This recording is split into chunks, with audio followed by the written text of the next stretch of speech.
नमस्कार दोस्तों, the smart investor channel में आप सभी का स्वागत है। इस वीडियो में हम बात करने वाले हैं आर्केड डेवलपर कंपनी के आईपीओ के बारे में। तो अगर हम मेनली इस आईपीओ की बात करें तो यह आईपीओ हमारा 16 सितंबर से ओपन होने जा रहा है और 19 सितंबर तक यह खुला रहेगा।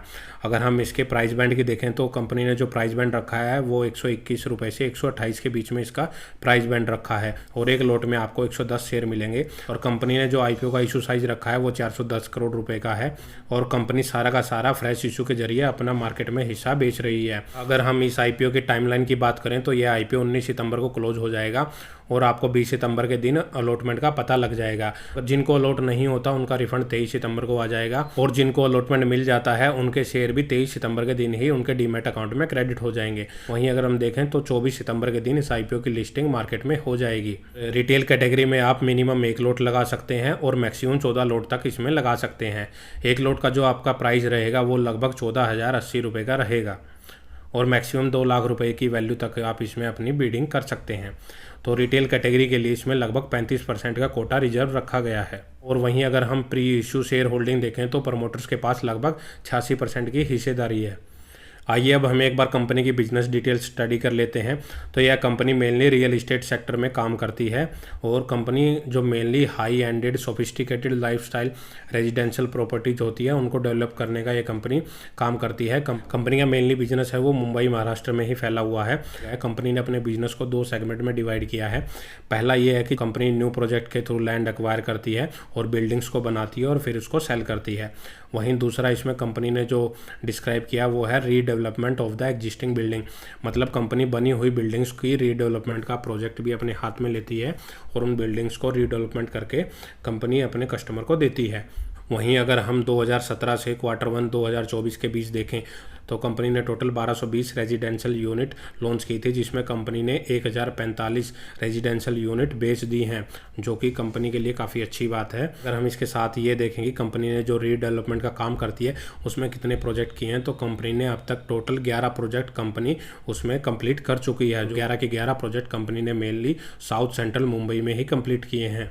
और वहीं अगर हम कंपनी के देखें कि कितने एम्प्लॉय काम करते हैं तो 30 जून 2024 के अकॉर्डिंग कंपनी में टोटल 201 परमानेंट एम्प्लॉयज़ हैं और 850 जो एम्प्लॉय है वो contractual base man power company के पास है। अगर हम कंपनी के फाइनेंशियल की बात करें तो 2022 में कंपनी ने 237 करोड़ रुपए का रिवेन्यू जनरेट किया था, जो 2023 में थोड़ा सा गिर के 224 करोड़ रुपए रह गया।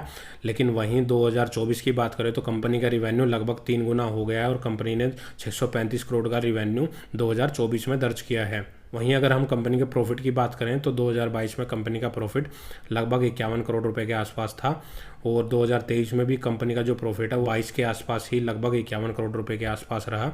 लेकिन 2024 में कंपनी का प्रॉफिट 2.5 गुना बढ़ के लगभग 122 करोड़ के आसपास हो गया है।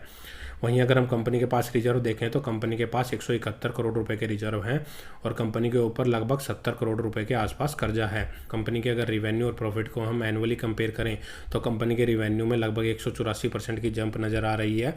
वहीं कंपनी का प्रॉफिट आफ्टर टैक्स लगभग 142% बढ़ चुका है। अगर कंपनी के ऊपर हम डेब्ट टू इक्विटी रेशियो देखें तो वो 0.21 का है, जो कि ज़्यादा चिंता का विषय नहीं है। कंपनी का डेब्ट टू इक्विटी रेशियो ठीक ठाक है। अगर हम ये देखें कंपनी जो ये आईपीओ से पैसे रेज कर रही है उसकी यूटिलाइजेशन कहाँ पे करेगी तो मेनली जो कंपनी के ऑनगोइंग प्रोजेक्ट चल रहे हैं कंपनी उसको डेवलप करने के लिए उन पैसे का यूज करेगी और उसके साथ ही जो कंपनी के आने वाले टाइम में जो कंपनी के प्रोजेक्ट होंगे वहाँ पे भी कंपनी इस पैसे का यूज कर सकती है और साथ ही जो जनरल कॉर्पोरेट पर्पज़ के लिए कंपनी इस पैसे का यूज कर सकती है। और आइए अब हम एक बार कंपनी का ग्रे मार्केट प्रीमियम देख लेते हैं।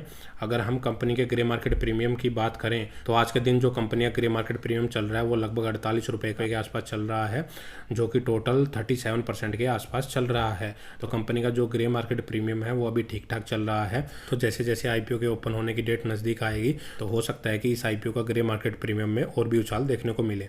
तो दोस्तों ये थे सारे फंडामेंटल्स आर्केड डेवलपर कंपनी के आईपीओ के बारे में जो मैंने आपके साथ डिस्कस किए। तो अगर हम इस आईपीओ की ओवरऑल बात करें तो company mainly real estate sector में काम करती है। रियल इस्टेट सेक्टर में काफ़ी और भी कंपनियां हैं, लेकिन अगर हम इनके ओवरऑल लॉन्ग टर्म रिटर्न की बात करें तो रियल इस्टेट सेक्टर ने इतना कोई खास रिटर्न लॉन्ग टर्म में अपने निवेशकों को बना के नहीं दिया है। अगर हम लोडा डेवलपर की बात कर लेते हैं, डीएलएफ की बात कर लेते हैं, शॉर्ट टर्म कंपनियां ये जरूर जंप नज़र आ सकती है, लेकिन लॉन्ग टर्म में रियल इस्टेट कंपनियों ने इतने कोई खास रिटर्न इसमें नहीं दिए हैं। आईपीओ के क्लोजिंग होने तक इसके ग्रे मार्केट प्रीमियम में अगर और उछाल आ जाता है तो आप शॉर्ट टर्म लिस्टिंग गेन के लिए इसमें अप्लाई कर सकते हैं। लेकिन मैं अपने नज़रिए से बताऊं तो मैं लॉन्ग टर्म के लिए इस कंपनी में अपना पैसा नहीं लगाने वाला, मैं सिर्फ शॉर्ट टर्म लिस्टिंग गेन के लिए इस कंपनी में अपना पैसा लगाऊंगा। तो दोस्तों, आईपीओ से रिलेटेड लेटेस्ट न्यूज़ के लिए हमारे चैनल से जुड़े रहिए। इस वीडियो में इतना ही। अगर आपको वीडियो अच्छी लगी तो वीडियो को लाइक करें और चैनल को सब्सक्राइब जरूर करें। धन्यवाद।